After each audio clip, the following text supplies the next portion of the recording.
Nós vamos ler a palavra de Deus nessa noite no livro de Ruth. Livro de Ruth. Não sei se você conhece, tem um livro de Ruth na Bíblia. Fica no Velho Testamento. Depois do Pentateuco. Pentateuco você sabe o que é? É a Torá, os 5 primeiros livros da Bíblia. Mateus, Marcos, Lucas, não. Gênesis, Êxodo, Levíticos, Números e Deuteronômio. Aí depois vem Josué, Juízes, Ruth. O livro de Ruth. Nós estamos conversando sobre uma vida acima da mediocridade, e esse imperativo, viva acima da mediocridade. Sim, é possível viver acima da mediocridade, é possível viver acima da acomodação, é possível viver com esperança, é possível conhecer a Deus, experimentar mais de Deus, é possível ser usado por Deus, ser usada por Deus de maneira extraordinária, e nós não precisamos ser pessoas extraordinárias para que Deus nos use de modo extraordinário. Esse é o sentido deste imperativo que estamos tratando. Viva acima da mediocridade. Experimente mais de Deus. Entregue-se mais a Deus. Deixe-se usar mais por Deus. Abra-se para Deus e para uma vida acima da mediocridade. Hoje, à noite, eu gostaria de lhes contar a história de Noemi e Ruth. Este livro de Ruth bem poderia se chamar o livro de Noemi, mas chama-se o livro de Ruth, porque Ruth participa, tem o seu nome na genealogia de Jesus. Mas Noemi é a grande protagonista deste livro de Ruth. Então começo a ler no capítulo 1 e leio apenas os 5 primeiros versículos deste livro de Ruth. Na época dos juízes, houve fome na terra. Um homem de Belém de Judá, com a mulher e os 2 filhos, foi viver por algum tempo nas terras de Moabe. O homem chamava-se Elimeleque, sua mulher Noemi, e os seus 2 filhos, Malom e Quilion. Eram efrateus de Belém de Judá. Chegaram a Moabe e lá ficaram. Morreu Elimeleque, marido de Noemi, e ela ficou sozinha com seus 2 filhos. Eles se casaram com mulheres moabitas, uma chamada Orfa e a outra Ruth. Depois de terem morado lá por quase 10 anos, morreram também Malom e Quilion. E Noemi ficou sozinha, sem os seus 2 filhos e sem o seu marido. Amém. Essa mulher, Noemi, vou te falar uma coisa. Poderia ser identificada como uma mulher de má sorte, azarada. Perdeu o marido e os filhos. Mas essa mulher, e a história dessa mulher, é fonte de inspiração para todos nós. E é sobre isso que eu queria falar com vocês essa noite. Vamos orar? Deus nosso Pai, pedimos-te que fales conosco nessa noite. Ouçamos a tua voz. E sejamos tocados pelo teu Espírito Santo na direção de uma vida extraordinária para a glória do teu nome. Oramos assim, Pai, em nome de Jesus. Amém. Viva acima da mediocridade. Para viver acima da mediocridade, creio eu, é necessário desenvolver a resiliência. Resiliência é um conceito razoavelmente novo, vem dos anos 70 para cá. E a resiliência é um termo emprestado da engenharia. A resiliência aponta ou indica o grau que uma estrutura consegue, ou em que grau uma estrutura consegue voltar ao seu estado original, à sua forma original, depois de uma perturbação. Para tornar mais simples esse conceito, imagine uma bola. E imagine que uma pessoa está sentada sobre esta bola. O peso da pessoa faz com que a bola se torne oval. Ela ganha uma forma ovalada.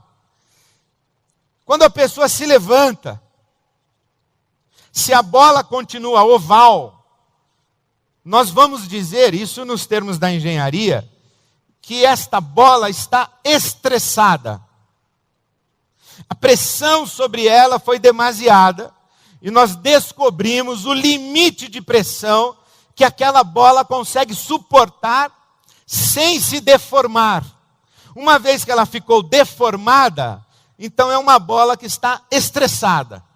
Mas quando a pessoa se levanta da bola, que estava em forma ovalada, e a bola volta à sua forma original, ao seu estado original, antes de sofrer aquela pressão e aquele peso, nós dizemos que a bola é resiliente. A resiliência é essa capacidade de voltar ou ter preservado a sua forma e a sua condição original, mesmo em face de uma pressão, de uma perturbação, ou após um período de pressão e perturbação. Na psicologia, a resiliência diz respeito à capacidade de uma pessoa absorver um trauma de maneira eficaz. Então nós podemos definir, ou pelo menos tentar definir resiliência como a capacidade de uma pessoa manter a sua integridade em face de uma mudança radical das suas circunstâncias.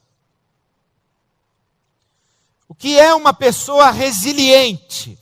O que é uma pessoa que tem resiliência? É aquela que tem capacidade de manter a sua integridade, mesmo diante de mudanças radicais nas circunstâncias da sua vida. E por integridade, eu quero dizer inteireza.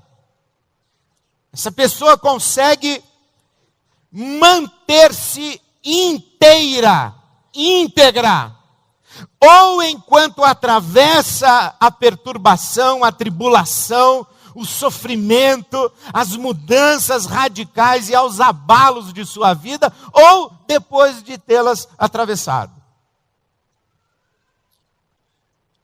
Por integridade, quero dizer não apenas estar inteiro, inteira, mas preservar o seu propósito, preservar os seus compromissos com aquilo que dá sentido à sua vida. Por exemplo, a minha família dá sentido à minha vida. Quando eu olho para a minha família, eu digo assim: isso diz para mim que vale a pena viver. Quando eu olho para minha esposa, para os meus filhos, para o meu genro, para a minha família, eu digo: isso dá sentido à minha vida, por isso aqui vale a pena viver. Resiliência seria, portanto, no meu caso, a minha capacidade de atravessar pressões ou mudanças radicais na minha vida sem comprometer a minha família. Sem comprometer, por exemplo, o meu ministério. Eu gosto do que faço. Creio que Deus me deu como tarefa fazer o que faço. Não quero perder a oportunidade e o privilégio de servir a Deus da maneira como tenho tentado servi-lo. Então eu não quero perder isso. Então o meu ministério, aquilo que eu faço para servir a Deus no reino de Deus, dá sentido à minha vida. Eu digo, isso que eu faço faz com que eu diga para mim mesmo, vale a pena viver. Mas a minha fé em Deus dá sentido à minha vida. Porque creio em Deus e como creio em Deus, eu digo para mim mesmo, vale a pena viver crendo em Deus e crendo especialmente num Deus assim. Vale a pena viver. Então, quando eu atravesso pressões e tribulações na minha vida, o quanto sou capaz de conviver com estas realidades de mudanças, algumas radicais na minha vida, sem comprometer, sem sacrificar o que dá sentido à minha vida. Isto é, o quão resiliente eu sou. Por integridade e inteireza, quero dizer não apenas a sua capacidade de manter-se comprometido e comprometida com o que dá sentido à sua vida, mas manter-se comprometido com os seus valores mais profundos e as suas crenças mais profundas. Por exemplo, a sua fé em Deus. Há pessoas que atravessam mudanças na vida e se esquecem de Deus. Há pessoas que sofrem e blasfemam contra Deus, brigam com Deus, descreem de Deus, começam a duvidar do caráter, quiçá da existência de Deus. Pessoas que atravessam momentos extraordinários na vida, mas que sacrificam seus valores. Foram éticas, mas quando surge uma situação extraordinária, logo sacrificam a ética. Não são resilientes, não preservam seus valores e suas crenças mais profundas. Por integridade, quero dizer também saúde física, psíquica, emocional, social, relacional e espiritual. As mudanças na vida da gente que nos abalam, as pressões que nós sofremos, elas podem acabar com a nossa saúde.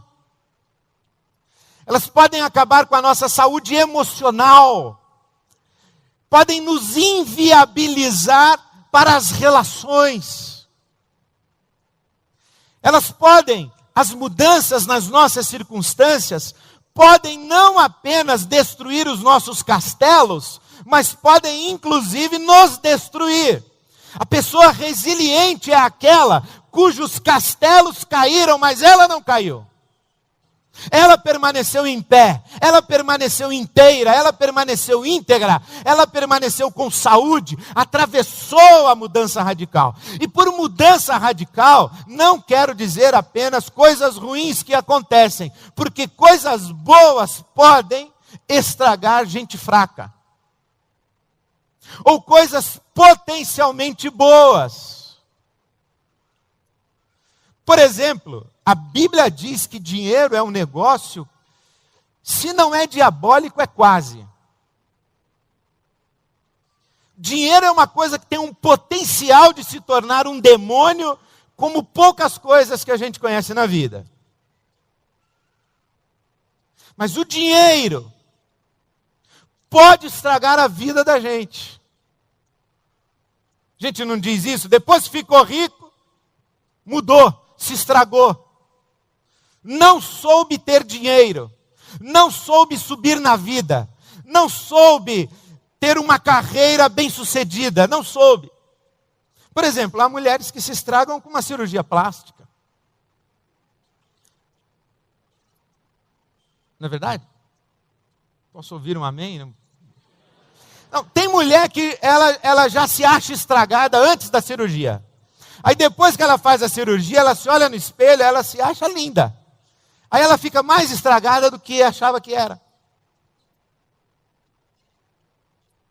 Pessoa se arruma na vida, se ajeita na vida, melhora um pouquinho a cara, melhora um pouquinho a casa, melhora um pouquinho o bairro onde mora, melhora um pouquinho a posição no organograma da empresa. Se estraga. A resiliência é essa capacidade de conviver com mudanças. Quantos casamentos não são balançados? Quantas relações românticas não são balançadas com a chegada de um filho? Não sabem receber um presente de Deus que é um filho. O filho, a filha, que é um presente, a Bíblia Sagrada diz que é dádiva de Deus, é presente de Deus, é galardão de Deus. Chega, mas o casal não sabe lidar com essa mudança. A mudança de agenda, a mudança de horário, a mudança de compromisso, a mudança de dificuldades, a mudança.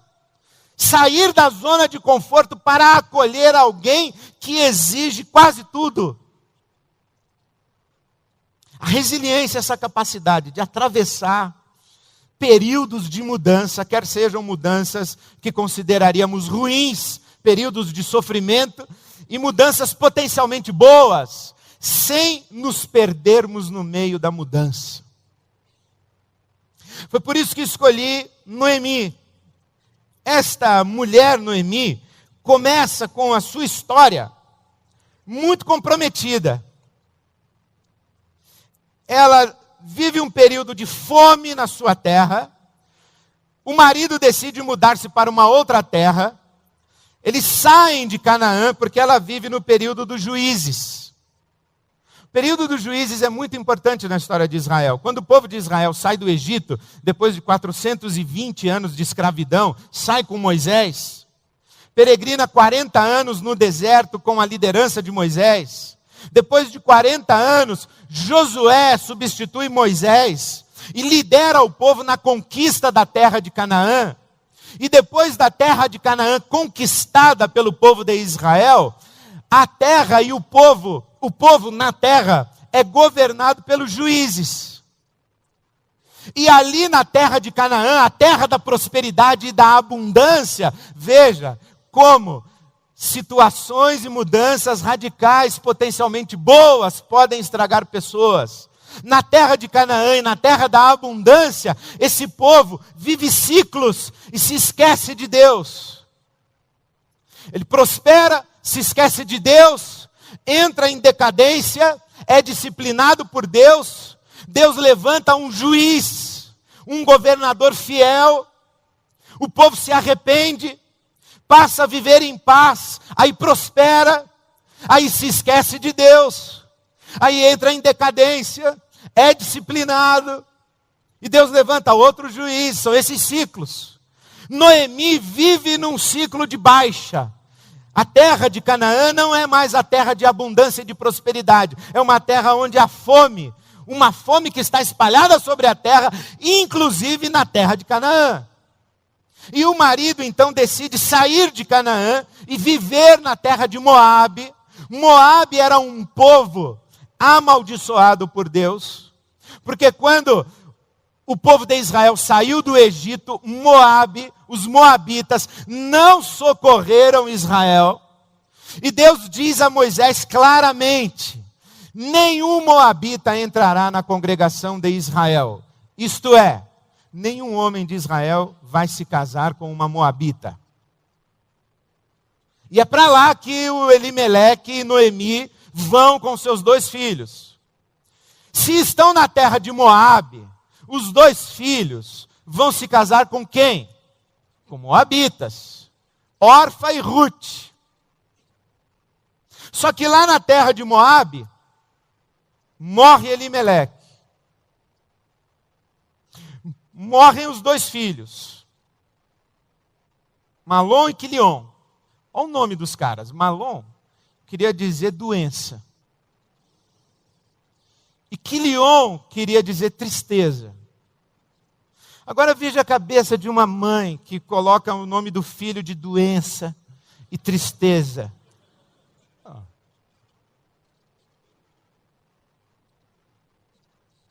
Então morreu o marido, morreu a doença, morreu a tristeza. Ficou Noemi com as suas 2 noras, Orfa e Ruth. Então Noemi sabe, ou fica sabendo, que na terra de Canaã, na sua terra de origem, que há prosperidade, abundância e fartura novamente. Então ela volta para lá. E ela diz para as meninas, Orfa e Ruth: fiquem aí.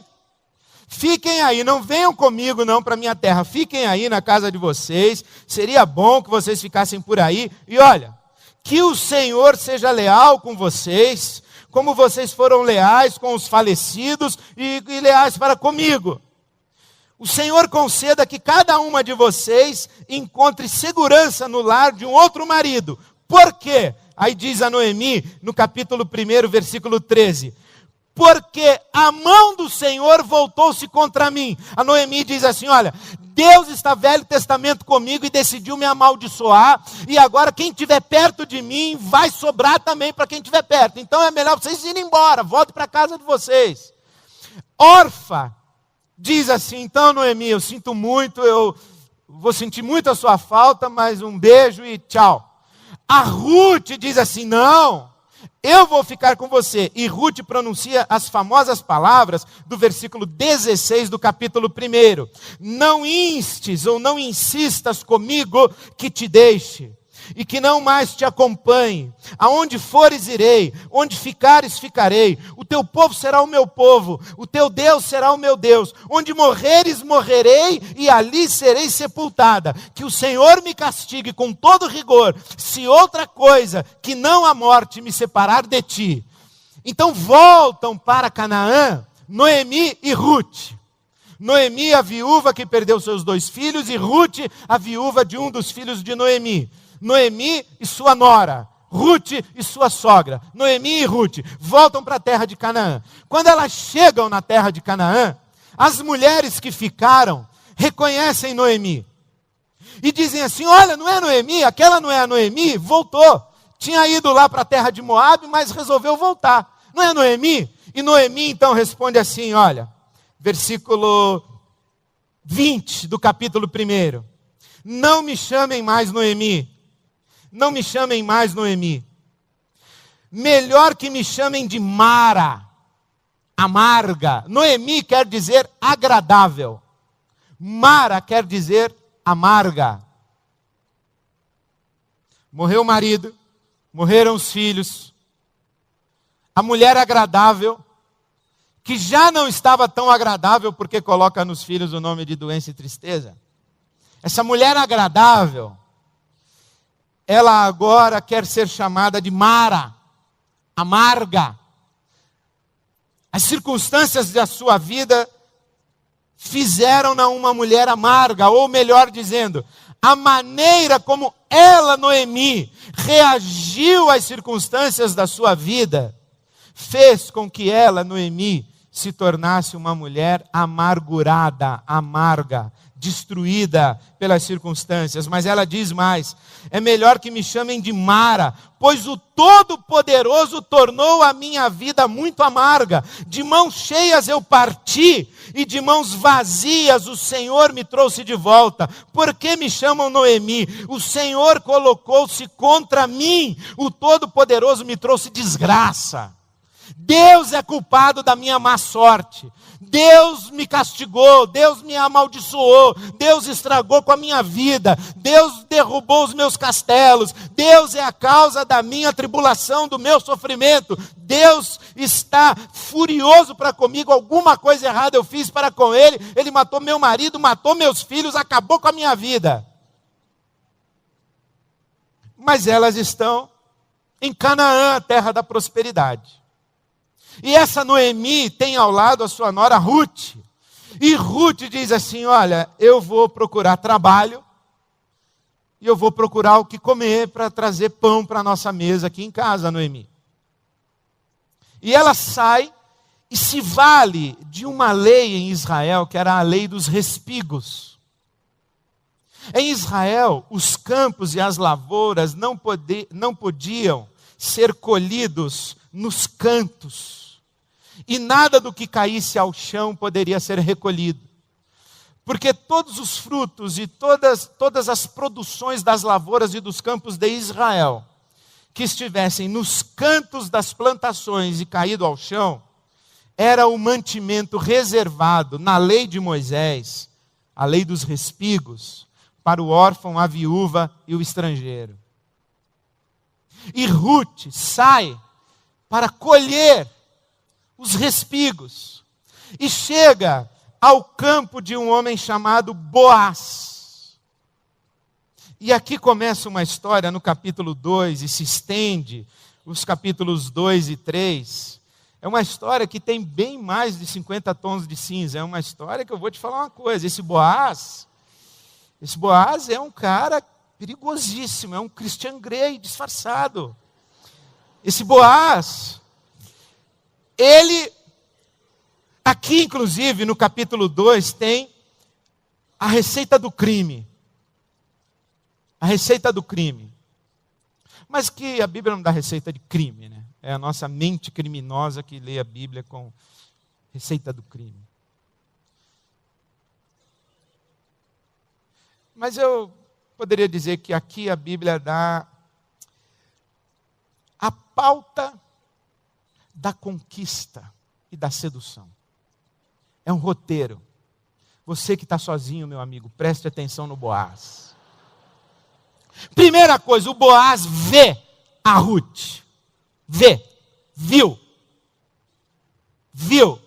Até aí, louvado seja Deus, Boaz é homem, gosta de mulher, ele viu a Ruth.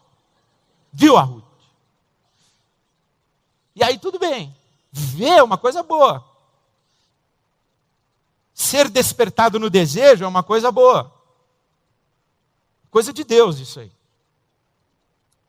Agora, a menos que você seja desimpedido, você também viu, Rutinha?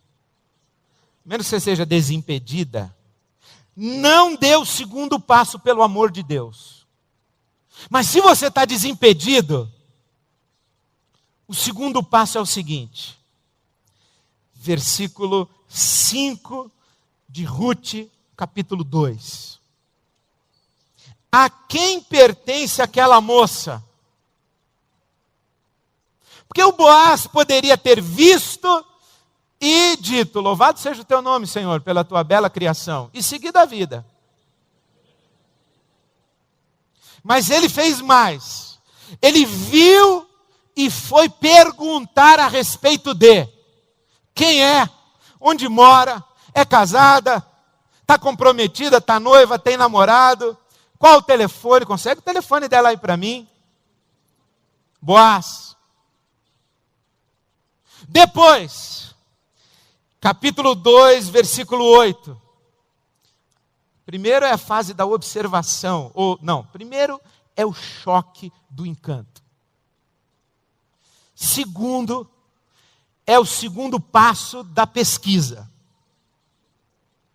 Terceiro, é a abordagem para verificar potencial de reciprocidade.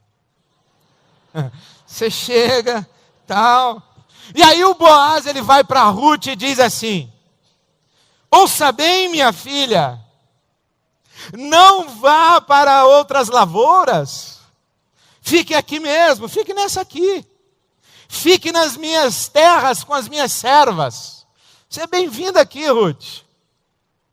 Para ver como ela reagiria. E ela, songamonga, ela diz assim, capítulo 2, versículo 10. Ó, Ruth, por que achei favor aos seus olhos ao ponto de o Senhor se importar comigo, uma estrangeira? É claro que eu sou pobre, eu estou colhendo dos respigos. É claro que eu sou uma estrangeira. Ou sou uma mulher desamparada. Por que o Senhor se importou comigo? Aí foi o chaveco dos chavecos. A resposta do Boaz foi assim. Ele exalta a beleza interior.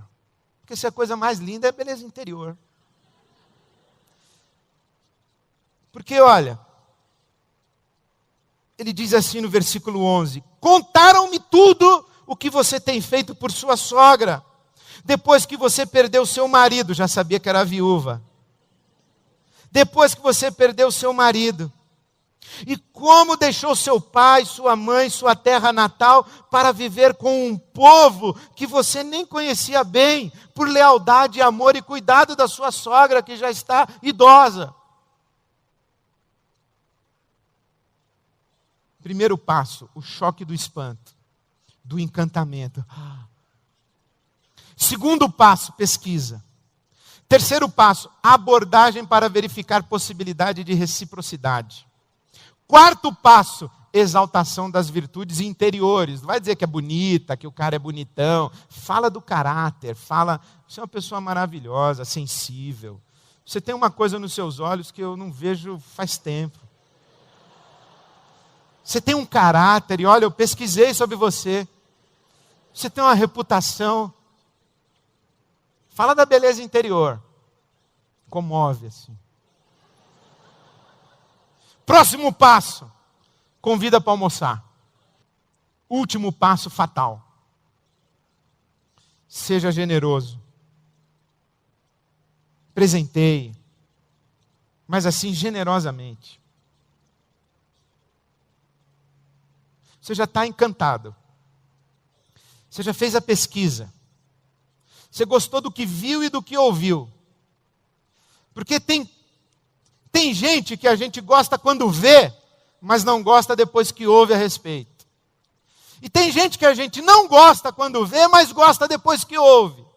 Agora, quando a gente gosta quando vê e gosta depois que ouve, aí é um perigo total. É o que está acontecendo com Boaz. Ele viu, gostou, pesquisou, gostou do que viu, do que ouviu, chamou para jantar, deu presentes, falou, olha, eu estou encantado com você. E aí então a Ruth volta para casa cheia de sacola. Chega em casa, a Noemi olha e fala, minha filha, o que te aconteceu? Ela falou, achei um cara, sogra, a senhora não acredita, aquele teu filho lá, o tal de doença, vou te falar, ó. Achei um cara, sogra. Ela diz, me conta, me conta. Aquelas duas estão na pior.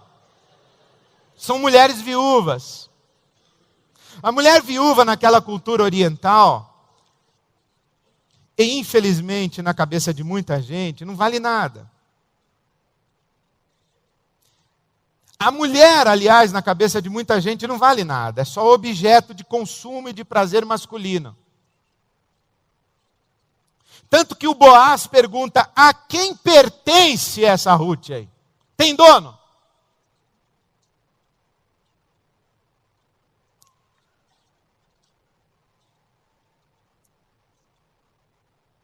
E aí a Noemi quer saber, Ruth, me conta. Cara maravilhoso. Já sabia de mim, pesquisou minha vida, conhece a senhora, sabe da nossa história, sogra. E olhe, generoso, me levou para almoçar, me deu esse monte de presente. Aí a Noemi diz assim, como é o nome dele? Boaz. Ela falou, não me diga que é o Boaz. O Boaz.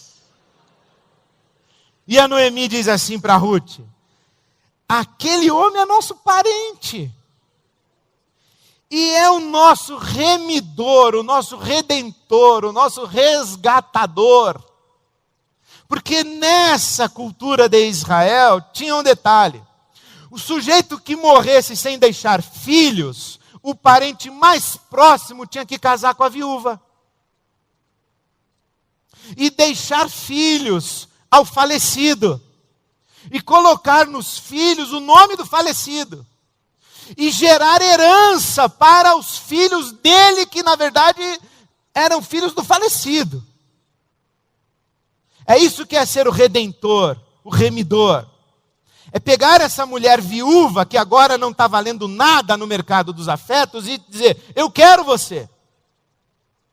E é o parente mais próximo, ou é o irmão ou o parente mais próximo. Como os dois filhos da Noemi haviam morrido, o doença e o tristeza, então aí não tinha irmão para casar. Era o Boaz. A Noemi então vai aconselhar Ruth. Capítulo 3, aqui fica tenso. Tenso. A Noemi diz assim para Ruth, Ruth, está acabando o período da colheita, e quando acabar o período da colheita vai ter uma festa. Na festa, nessa festa do fim da colheita, você vai tomar aquele banho, colocar o seu melhor perfume, o seu melhor vestido. Não era que nem essa avacalhação de hoje, não, que vem aqui a saia. Assim. Naquela época o negócio dava pedrada em praça pública. Apareceu com saia muito curta. Ainda bem que é naquela época, né, pessoal?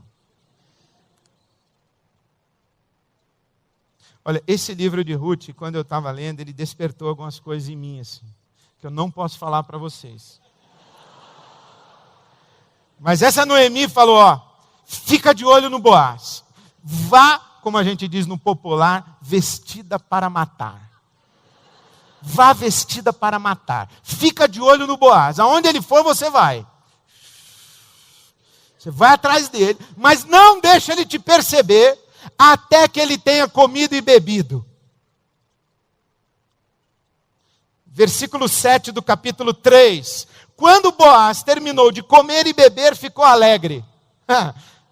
A Bíblia é um livro de respeito. Então ela usa de eufemismos. O cara tomou um porre. Quando Boaz acabou de comer e beber, ficou alegre.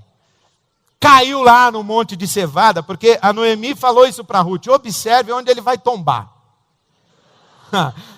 Quando ele tombar, você vai sorrateiramente, descobre os pés dele, e você vai se deitar aos pés dele e vai aquecê-lo.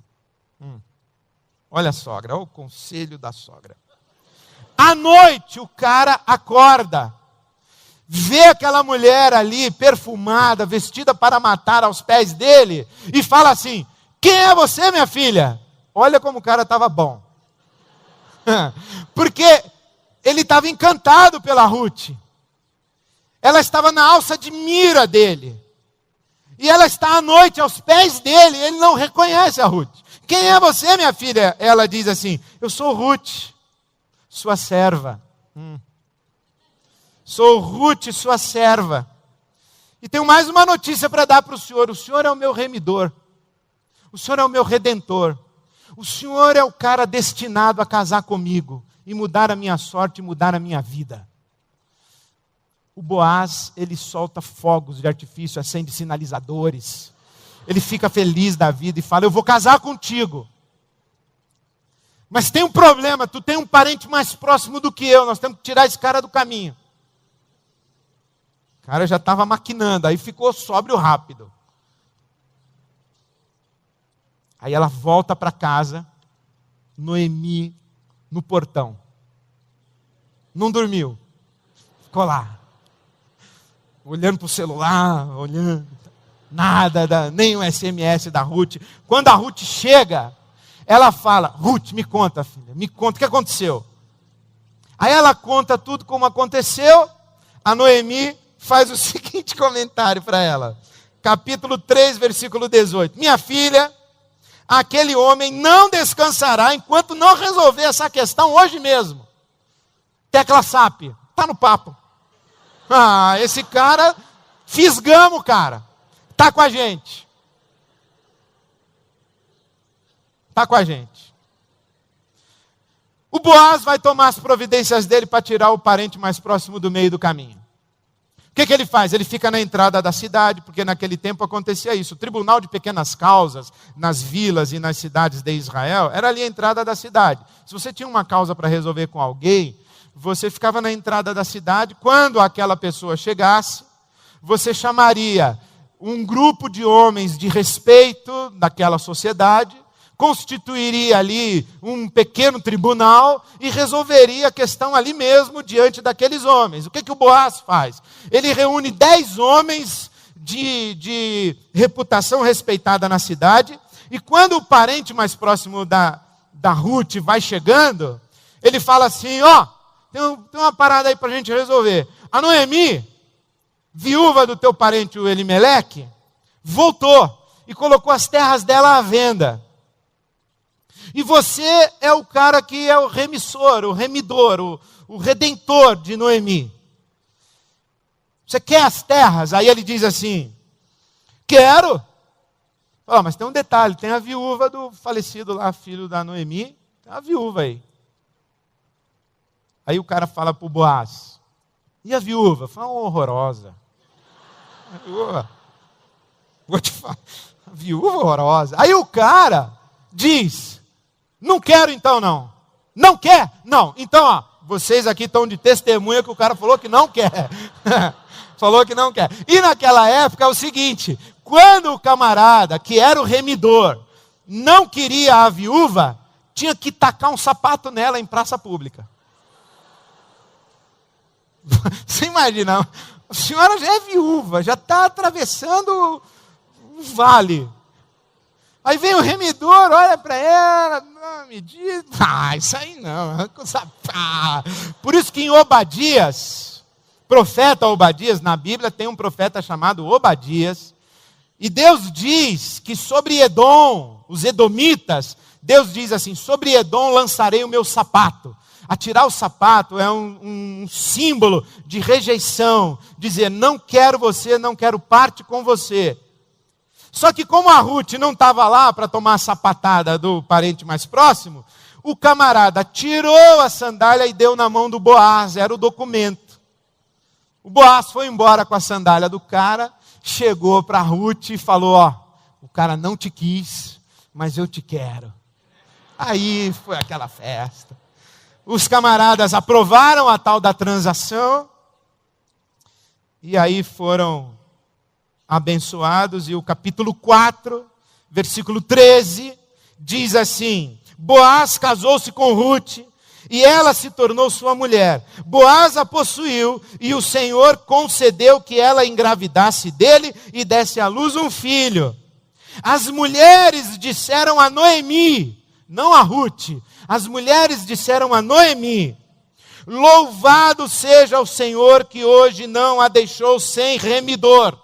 Louvado seja o Senhor que hoje não a deixou sem o Redentor.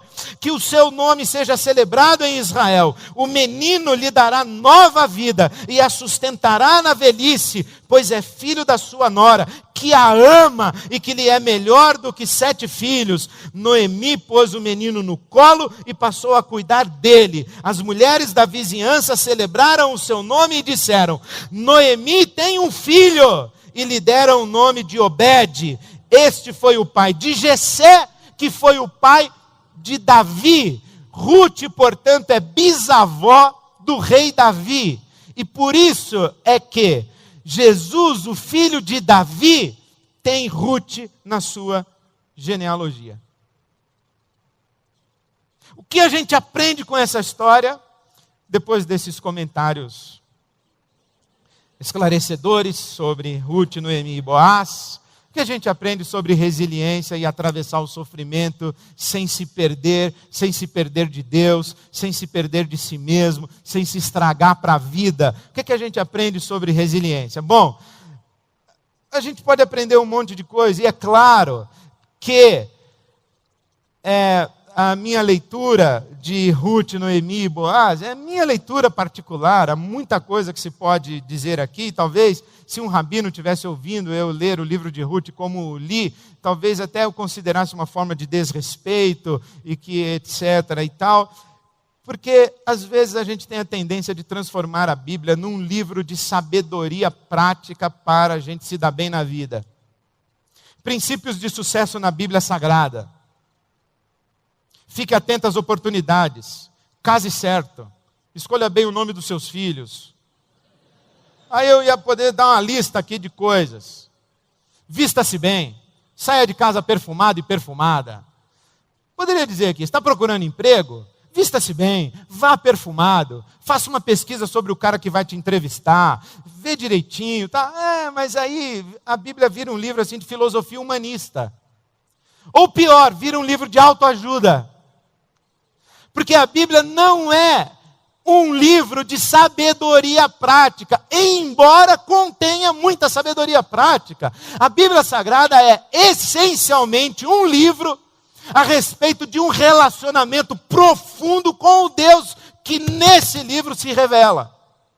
E eu jamais poderia convocá-los a uma vida acima da mediocridade, oferecendo-lhes princípios de sucesso, porque as prateleiras de autoajuda das nossas livrarias estão lotadas de livros que dão a você princípios de sucesso baseados na espiritualidade do Dalai Lama, do Alcorão, dos rabinos, de Jesus, de todo mundo e da Bíblia. Mas não é isso. Nós cairíamos na esparrela de que sucesso é casar bem. Sucesso é não ficar viúva. Sucesso é, se ficar viúva, casar de novo e melhor do que com o outro que faleceu. Sucesso é prosperar. Sucesso é ficar rico que nem Boaz. Viver acima da mediocridade é conquistar a mulher que você quer. Viver acima da mediocridade é conseguir articular a legislação em seu próprio benefício, para você se dar bem e chegar aos seus objetivos. Isso aí é que é sucesso, mas isso seria uma ofensa a Deus e ao livro sagrado de Deus. Por quê? Porque a Bíblia é essencialmente um livro que fala a respeito da nossa relação com Deus. Então eu queria dar a você um princípio apenas dessa história de Ruth e Noemi, para você que está atravessando um período de sofrimento, ou um período de mudanças radicais na sua vida, um princípio, uma lição, um conselho, uma verdade da palavra de Deus apenas, para que você atravesse as mudanças radicais da sua vida sem você se perder. O conselho que eu lhe dou e que eu entendo da palavra de Deus é: pelo amor de Deus, ajuste as lentes através das quais você olha para Deus. No momento do seu sofrimento, no momento das mudanças na sua vida, certifique-se de que você está enxergando Deus como Deus realmente se revelou. E para nós, Ele se revelou não apenas nesse texto sagrado, mas Ele se revelou na pessoa de Jesus Cristo. Olhe para Deus através de Jesus. Ele, Jesus, é a lente através da qual você conhece Deus. Por isso que Jesus diz assim: quem me viu a mim, viu o Pai. Olhe para mim, você vai conhecer o meu Pai. Se não, observe o que acontece com essa Noemi. Capítulo 1, versículo 13. A mão do Senhor voltou-se contra mim. Capítulo 1, versículo 20. O Todo-Poderoso tornou a minha vida muito amarga. Versículo 21. O Senhor me trouxe de mãos vazias, enquanto eu fui embora com as mãos cheias, porque Ele se colocou contra mim, e o Todo-Poderoso, Deus de Israel, me trouxe desgraça. Eu ouso dizer, mentira. Não é verdade isso. Quem disse que ela saiu de mãos cheias de Canaã para Moabe e Deus a fez voltar de mãos vazias? Quem disse que Deus se voltou contra Noemi e destruiu a vida dela e trouxe desgraça para a vida dela? Quem disse? A sua tradição religiosa, a sua cultura, a sua experiência com Deus. Ela, Noemi, acreditava isso aqui. Se você perguntasse para Noemi, dentro do seu sofrimento, da sua desgraça, quem é o Deus de Israel, Noemi? Ela diria: o Deus de Israel é um Deus que amaldiçoa inclusive os seus. O Deus de Israel é um Deus melindroso e irado, que cospe fogo e que não hesita em trazer desgraça para a vida de ninguém. Essa, por exemplo, é a sensação do rei Salomão no Eclesiastes. O rei Salomão chega no fim do livro do Eclesiastes e ele diz assim: de tudo que eu vi e ouvi na vida, o fim é: teme a Deus e guarda os seus mandamentos, porque Deus um dia vai te julgar. Quem é Deus, Salomão? O Salomão vai dizer: Deus é um juiz implacável, portanto, anda na linha, porque se você não andar na linha, Ele vai destruir a sua vida, Ele vai se voltar contra você, Ele vai pesar a mão na sua vida e vai trazer desgraça para você, Ele vai acabar com você, porque Ele é um juiz implacável. Agora faça a mesma pergunta para o pai de Salomão, o rei Davi, bisneto de Ruth. Quem é o Deus de Israel? Davi. O Deus de Israel é um bom pastor. O Deus de Israel é aquele que me guia pelas veredas da justiça. O Deus de Israel é aquele que me refrigera a alma. O Deus de Israel é aquele que me serve uma mesa farta na presença dos meus adversários. O Deus de Israel é o que unge a minha cabeça com o óleo da alegria, o que derrama sobre mim o seu espírito. Esse é o Deus de Israel. Ele não é um juiz implacável que persegue a gente com o seu olhar e o seu senho franzido, esperando a primeira vacilação, o primeiro tropeço, o primeiro tombo, para descer o chicote na gente. Não é assim. Davi diria, não. O Deus de Israel é aquele que nos persegue com o seu olhar. Se a gente subir, Ele vai nos acompanhando. Se a gente descer, Ele vai nos acompanhando. Se a gente for para a direita, para a esquerda, Ele acompanha, os olhos dele não saem de cima da gente. Por quê? Porque Ele não quer nos perder da palma da sua mão. Porque aonde formos, a mão do Senhor e a mão direita do Senhor nos sustentará. Esse é o meu Deus, o Deus de Israel. Se você pergunta para Noemi, quem é Deus? No meio do sofrimento de Noemi, ela tem uma resposta. Provavelmente na sua cultura, no seu momento, na história de Israel, ela está vivendo o período dos juízes. Ela está dizendo, está vendo? O povo desobedeceu, Deus acabou com a prosperidade, trouxe disciplina. Deus é bravo. Mas acontece que nem mesmo naquela cultura e naquela situação, essa era a única possível percepção de Deus. Você não leia aí na sua Bíblia, Rute capítulo 1, versículos de 7 a 9. Como é que Noemi se dirige às suas duas noras? Ela diz assim, retornem para a casa de suas mães, que o Senhor, o Deus de Israel, seja leal com vocês, como vocês foram leais com os falecidos e comigo.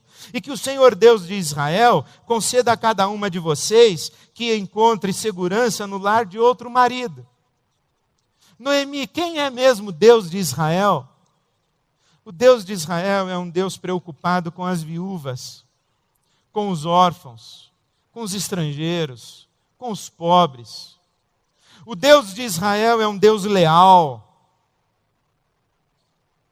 Noemi. Acompanhe na sua Bíblia, capítulo 2, versículo 12. Palavras de Boaz, a Rute, a Moabita. O Senhor lhe retribua, Rute. Lhe retribua o que você tem feito à sua sogra Noemi. Que seja ricamente recompensada pelo Senhor, o Deus de Israel, sob cujas asas você veio buscar refúgio. Boaz, quem é o Deus de Israel? O Deus de Israel é um Deus de amor universal, sob cujas asas os estrangeiros encontram abrigo e refúgio. O Deus de Israel é um Deus bondoso e galardoador e abençoador. Hebreus capítulo 11. Sem fé é impossível agradar a Deus, porque é necessário que aqueles que o buscam creiam que Ele existe e que Ele é galardoador, presenteador, abençoador daqueles que o buscam. Quem é o Deus de Israel? É um Deus abençoador, galardoador, que cobre com suas asas e oferece refúgio a todos aqueles que invocam o seu nome. Capítulo 4, os versículos de 14 a 17. Louvado seja o Senhor, o Deus de Israel, que hoje não deixou você, Noemi, sem um redentor e sem um resgatador. Que o seu nome seja louvado em Israel. O menino lhe dará nova vida. Cuidará de você na sua velhice. Noemi pôs o menino no colo. E teve a sua sorte absolutamente transformada. Quem é o Deus de Israel? Mulheres de Canaã. O Deus de Israel é o Deus redentor. O Deus de Israel é especialista em reescrever histórias. O Deus de Israel é o Deus especialista em novos começos. O Deus de Israel é o Deus das novas oportunidades. O Deus de Israel é aquele que ajuda a colocar castelos de pé. O Deus de Israel é aquele que renova as forças de quem deseja construir novos castelos. Esse é o Deus de Israel. Se lá, Boaz, Noemi, as mulheres de Canaã, Ruth, a Moabita, é capaz de enxergar Deus com esses olhos, quanto mais nós, que olhamos para essa história através de Jesus. Por isso, na hora do seu sofrimento, ajuste as suas lentes. Quem é Deus? Há uma visão de Deus que destrói a nossa resiliência, que mina as nossas forças, que leva embora o mínimo que nos resta para continuar vivendo. E há uma estrutura religiosa, uma mentalidade religiosa. Há alguns mestres de religião que fazem questão de reforçar essa visão negativa de Deus. Porque reforçando uma visão negativa, castradora, punitiva, pintando Deus como um juiz implacável, como um ser que disciplina de maneira melindrosa todos aqueles que desobedecem às suas ordens e às suas leis, e os pecadores todos, e os ameaça com o fogo do inferno. Quando esse discurso é retroalimentado, isso gera medo, isso gera culpa. E já não bastasse o nosso sofrimento, a gente ainda tem que lidar com a culpa. Se não bastasse a nossa dor, a gente ainda tem que lidar com o medo de Deus. Essa visão de Deus aprisiona, escraviza, infantiliza, gera uma dependência doentia, não emancipa, não dá autonomia, não liberta, não gera sonhos, não alimenta esperança. Pelo contrário, bate o tempo inteiro, e a gente de cabecinha baixa, dizendo: sim, Senhor, ore por mim, pastor. Sim, Senhor, aqui está a minha oferta, Senhor. Aqui está o meu jejum, Senhor. Aqui está a minha peregrinação, Senhor. Aqui está a minha obediência, Senhor. Aqui está eu quebrado, eu não aguento mais. O Senhor é uma praga na minha vida, eu não te aguento mais. Mas há uma visão de Deus, que é aquela que Jesus nos traz, que nos capacita para a vida e nos coloca de volta na vida. É esse Deus de Israel, leal e bondoso. O Deus de amor leal, como diz o salmista. O Deus de toda graça. O Deus que não nos deixa sem redentor. Jamais seria eu leviano a prometer a você que Deus vai restaurar todas as suas circunstâncias. Jamais eu ofenderia você dizendo que Deus pode te dar uma vida melhor do que aquela que você perdeu. Que Deus pode substituir de maneira superlativa as suas perdas. Eu não faria isso.